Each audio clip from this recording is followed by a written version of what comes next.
tardes, mi nombre es Efraín Guzmán Mascorro y bienvenidos a Tech News. El día de hoy tengo a tres invitados, tengo a Marta, Yair y a Jimena, que el día de hoy nos van a platicar temas sobre la economía de nuestro país. Primero les voy a presentar a Marta, que nos hablará sobre los antecedentes del sistema económico hacia adentro de México. Vamos contigo, Marta.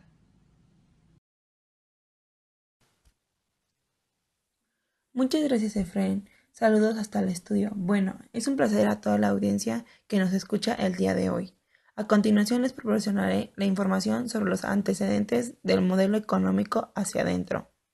Para comenzar, en 1946, con el fin de la Segunda Guerra Mundial, las exportaciones de Estados Unidos hacia México aumentaron considerablemente, teniendo como resultado un saldo favorable hacia el Banco de México y sus divisas, generando un proceso de inflación.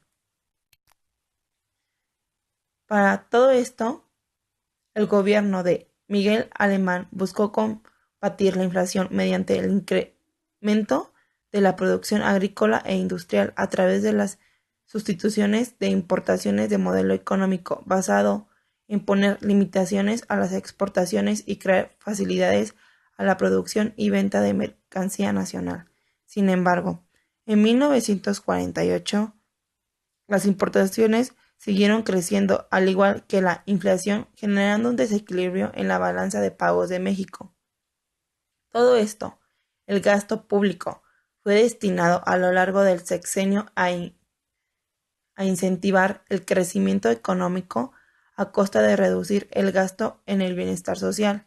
Para 1950, la inflación no había decrecido. Las grandes inversiones gubernamentales y el control de salarios causaron que el mercado interno se estrechara y que la inflación aumentara.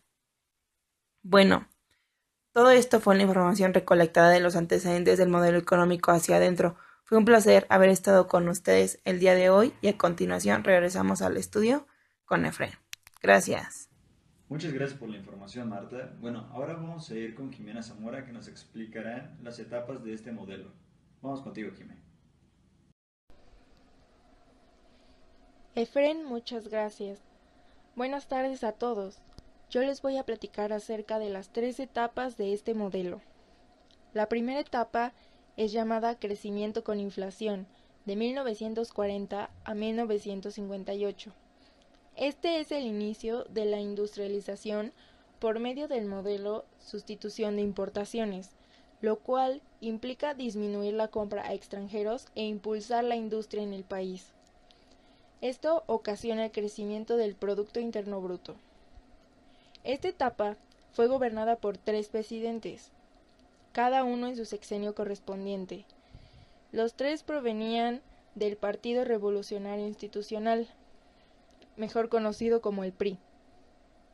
El primer presidente fue Manuel Ávila Camacho, de 1940 a 1946. Este integrante del Partido de la Revolución Mexicana, así conocido en ese entonces, termina la gobernación socialista y establece el Sindicato Nacional de Trabajadores de la Educación. Decreta la Ley del Seguro Social, con la que se construye el IMSS, y además funda la Secretaría del Trabajo y Previsión Social. El segundo presidente fue Miguel Alemán Valdés, de 1946 a 1952. Durante su gobierno cambia el nombre del Partido de la Revolución Mexicana al Partido Revolucionario Institucional. Se establece la Confederación Nacional de Organizaciones Populares y ocurre una devaluación económica monetaria. Y el tercer presidente, Adolfo Ruiz Cortines, de 1952 a 1958. Él modifica la Ley de Servicios Públicos y es en su sexenio que nace el derecho de voto a la mujer, entre otros aspectos. La segunda etapa es conocida como Desarrollo Estabilizador, de 1958 a 1970, periodo en el cual nuestra nación tuvo un mayor equilibrio económico. Comenzó el crecimiento de las ciudades y por ende la migración del campo a la ciudad. Los beneficios de este periodo fueron la estabilidad de precios internos y el aumento del poder adquisitivo. Los dos presidentes que gobernaron durante esta etapa, ambos pertenecientes al PRI, fueron Adolfo López Mateos, de 1958 a 1964, años en los que sucede la huelga de ferrocarrileros, la construcción del ISSSTE y algunos museos, así como el de antropología, y además crece la infraestructura y la industria eléctrica. Y el segundo presidente es el conocido Gustavo Díaz Ordaz, de 1964 a 1970, periodo reconocido por la tragedia de Tlatelolco, los Juegos Olímpicos en México y la Copa Mundial de Fútbol. La tercera y última etapa es la de crisis y agotamiento, de 1970 a 1982. La prosperidad económica no estaba beneficiando a la población mexicana, generando una grave crisis y escasez de oportunidades, provocando la migración y a su vez un cinturón de miseria. Existían inconformidades entre obreros y campesinos, afirmando que la mitad de las riquezas del país pertenecían solo al 10% de la población. En esta etapa sucedió la caravana de hambre, la cual fue una protesta de los mineros por el decaimiento de la economía en el país. Esta situación empeoró con el crecimiento de la industria. Se fueron reduciendo las exportaciones y aumentando las importaciones, recurriendo de igual manera a préstamos extranjeros. Esto ocurrió durante 2 sexenios, los cuales fueron ejercidos por aún miembros del PRI. Luis Echeverría Álvarez, de 1970 a 1976, y José López Portillo, de 1976 a 1982.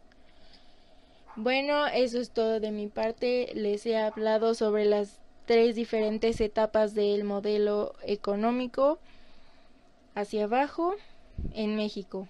Y pues que tengan una bonita tarde. Regresamos al estudio. Mencionado esto, vamos a ir con Yair, que nos explicará sobre el milagro mexicano. Vamos contigo, Yair.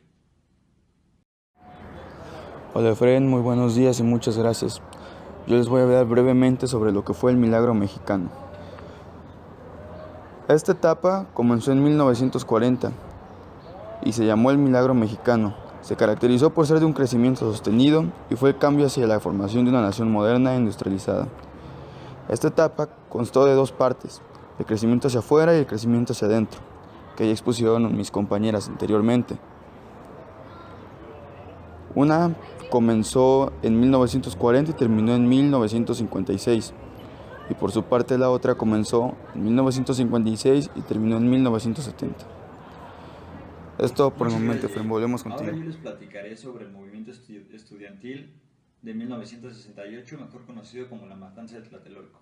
Las causas de este movimiento fueron la crisis económica, el autoritarismo, la represión en el frente entre estudiantes del IPN y la escuela preparatoria Isaac Ochoterena. En este movimiento participaron estudiantes, obreros y profesionistas de toda la Ciudad de México.